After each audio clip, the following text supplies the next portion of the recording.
And hello there, you wonderful person. Welcome back to the Japan Game Junk Podcast. And today, it is a visit to a hard-off store in Chiba City of Chiba Prefecture. In fact, one that was visited on November 17th, only 1 week after it opened. This is the hard-off, hobby-off house store, all combination involved, and it is the Chiba Oyumino store.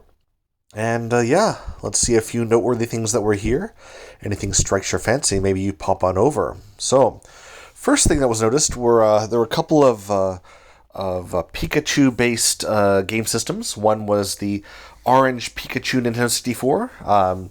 Not really such a big special edition, but lately they've been very collectible, I guess. Yeah, I could get one for about 3,000 yen a number of years ago. Now it's up to apparently 40,000 yen at this hard off for a Pikachu Nintendo 64 with the matching orange controller and all that stuff. And the Game Boy Advance Special Edition version in that same orange is 20,000 yen, right beside there in the glass case. Wouldn't recommend it, especially at that price, but they have it there. The Lost World Jurassic Park for the Sega Saturn, which is I found to be literally the exact same game as the PS1 I've actually played on the YouTube channel before. This was being sold for 800 yen, right beside the sticker of it at the Theta Shop for 1,480 yen. The Theta Shop is like a used game shop that was open around like the early 2000s, like more than 20 years ago when it was all shut down. So that sticker that's on this jewel case on this Lost World game actually is of much more interest to me than the game itself. But yeah, there you go. DEF CON 5 for the 3DO, which of course I have that game, was 1,500 yen for some reason. I don't know why. It's not such an expensive game, but I noticed it. But for 2,000 yen, you can get Fumi no Omocha Bako, which is the what's it? Hosokawa Fu. I forgot the. Anyway, I did a video on it on the YouTube channel, and it's about this old idol girl. Well, I guess at the time she wasn't so old, but yeah, you could do like little weird things by having her do art and stuff. It's a fun little thing for the 3DO, and 2,000 yen is actually very cheap. I got mine cheaper, but you can't find it cheaper these days. Clock Tower 2 for the PlayStation, 500 yen, and it's not exactly the rarest thing, but it's actually a very nice condition, though. The jewel case was pretty crisp, and yeah, you can see the manual was very crisp as well. So, if you want it, it's not too bad. Also for PlayStation, Capcom Generation Volume 2. This is the one that has, ghouls and ghosts, and super ghouls and ghosts, and whatever the third, ghosts and goblins, I guess. Yes, 3 different of these games in one disc for PlayStation 1, 2,000 yen. Pachicom, including the box, which I've shown on my my YouTube channel, showing the unboxing of that MSX game, because it has a very interesting box setup. That was 3,000 yen. And yeah, it's a fun thing to have because it's a very, very unique box. Please check the YouTube channel, the MSX section, for that box. There was a 3DO there, standard FZ10 Panasonic 3DO, 10,000 yen. Getting to be a bit on the cheaper side for that, as well as for the Neo Geo Pocket Color Skeleton clear version, that also for the same price. Again, not incredible, but if I really wanted to have one, I would get one at that price instead of trying to hunt down others. The Pui Pui Moruka Party game for Nintendo Switch, 1,000 yen game only. A little famous characters of late. A game I didn't have, and I did buy actually, just the game only of Dragon's Crown for the Vita. I did have the PS, is that 3 or PS4? I think PS3, right, version. And I was very captivated by one of the characters there and her walking animation. If you played the game, you know which one that is. And so I figure I'll play it nicely on the little OLED screen of the unmodified Vita that I have. The modified one, of course, is just the LCD. Congo Bongo, which I've also played on the channel before, on the SG-1000 version.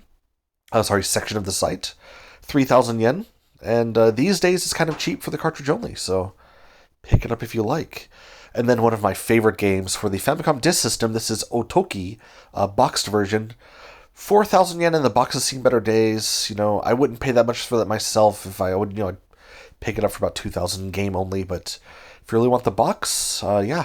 And I think I might have the strategy guide, which I did get separately before in the past as well. But Otoki, Otokky, a fantastic experience, not just a game. It's very interesting for the disc system there. Definitely worth having. Complete boxed version of Metal Gear Ghost Babel for Game Boy Color was 18,000 yen, I guess. Yeah, that's almost 20,000 including tax. Kind of expensive, but maybe it's a good game. I don't know. It's one I haven't picked up yet. And yeah, they had tons of various systems that were interesting. Supa Boy, a Super Famicom, the portable version from Hyperkin, that was 10,000 yen. They had a bunch of Game Boy Colors for 5 and 6,000 yen. They had various fun things. The original kind of light lavender Game Boy Advance for 5,000 yen. This kind of stuff. All in decent condition. Nothing I would say is great price, but also nothing that will rip you off either. This place had tons of various old game systems. They did have, though, an untested, how do you call it, a Famicom Twin system from Sharp, where you have, it plays the Famicom disk system and the cartridge game. I would guess the disk system would not work, though, at this price, and would be claimed as untested. A weird PVR, HD PVR thing, HDMI thing, plug into your computer, I guess. The Halp Angel HD PVR Gaming Edition for 20,000 yen, sold at Softmap, a game shop in Akihabara for that price. Being sold here for 1,000 yen, but I'm sure it has a few years of use on it. The worst Nintendo 64 DD deal I've ever seen, 300,000 yen, including taxes 330,000 yen. Hugely overpriced in my opinion, because it has no accessories, no games, nothing. It just has the Nintendo 64 with the RAM cartridge inside and the DD unit itself. That's it. No software, not even tested to work. For much less, you can get a working unit that has a lot more software. Just check some old episodes for that. Hello Kitty Dreamcast, 20,000 yen. A lot more than what I'd paid for mine, but there you go. They have it if you want to have it. Super Mario Kart US, Super Nintendo version, not Super Famicom. 5,000 yen. Just seeing it brought back some memories, that's all.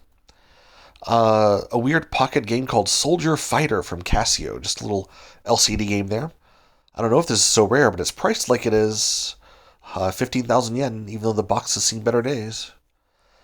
Let's see what else. Oh, Sweet Home for Famicom, 8,000 yen. Yeah, it's always expensive, but it shouldn't be that much. For the Lynx, Miss Pac-Man, 4,000 yen. I was excited to see that. Don't see many Lynx games in Japan. Astro Go-Go boxed for the Super Famicom. I played that on the channel before. It's a fun game to have, and it was 3,500 yen. A fair price, I'd say, for that. But yeah, I think that's it, I guess, for what I want to talk about at this time for this episode. Thanks so much for listening, and hope you're having a great day. Goodbye to you. Goodbye to you.